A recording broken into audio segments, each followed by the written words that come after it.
#AskDrJohnWatson type చేసి మీ questions అడగండి, తప్పకుండా రిప్లై చేస్తాను. Mouli P sir, hair fall starting స్టేజ్లో ఉండి హెయిర్ లైన్ రెసిడ్ అవుతుంది. ఇప్పుడు గుండు చేయించుకొని మంచి డైట్ అండ్ హెయిర్ కేర్ తీసుకుంటే హెయిర్ ఫాల్ ఆగిపోయి మళ్ళీ హెయిర్ గ్రో అయ్యే ఛాన్స్ ఉందా? ఒక పాయింట్ అందరూ జాగ్రత్త గుర్తుపెట్టుకోండి. గుండు చేసినంత మాత్రాన హెయిర్ ఫాల్ ఆగిపోవడం కానీ లేకపోతే ప్రత్యేకించి కొత్త హెయిర్ గ్రో అవ్వడం కానీ ఏమీ జరగదు. మనకు ఏ హెయిర్ అయితే ఆల్రెడీ గ్రోయింగ్ స్టేజ్లో ఉంటాయో అవి గుండు చేసినా చేయకున్నా గ్రో అవుతాయి. మనకి ఏ హెయిర్ అయితే టిలోజన్ స్టేజ్ ఆర్ కటైన్ స్టేజ్కి వెళ్ళిపోయి ఉంటాయో అవి రాలిపోతాయి.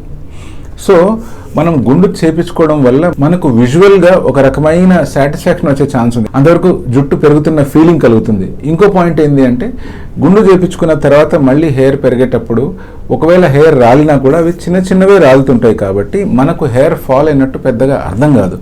సో అలా అర్థం కాకపోవడం వల్ల మనం ఏమనుకుంటాము అంటే హెయిర్ ఫాల్ కంట్రోల్ అయిపోయింది అనుకుంటాం. నిజానికి హెయిర్ ఫాల్ కనుక కంట్రోల్ అవ్వాలి అంటే చేయించాల్సింది గుండు కాదు.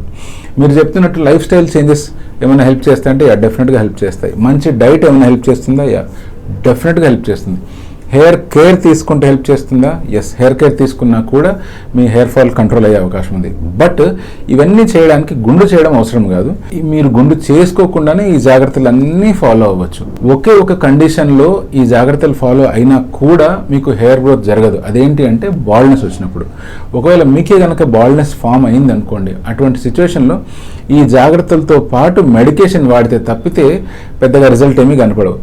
కొన్నిసార్లు మెడికేషన్తో కూడా రిజల్ట్ రాని సిచ్యువేషన్లో ఆ ఏరియాలో హెయిర్ ట్రాన్స్ప్లాంటేషన్ చేసి స్కాల్ప్ వెనకాల భాగంలో ఏవైతే పర్మనెంట్ హెయిర్ ఉంటాయో అటువంటి హెయిర్ని తీసుకొని స్కాల్ప్ ఫ్రంట్ భాగంలో ఇంప్లాంట్ చేసుకుంటే మళ్ళీ ఒత్తైన జుట్టు గ్రో అవుతుంది. ఈ జుట్టును మీరు కట్ చేసుకోవచ్చు, స్టైల్ కూడా చేసుకోవచ్చు.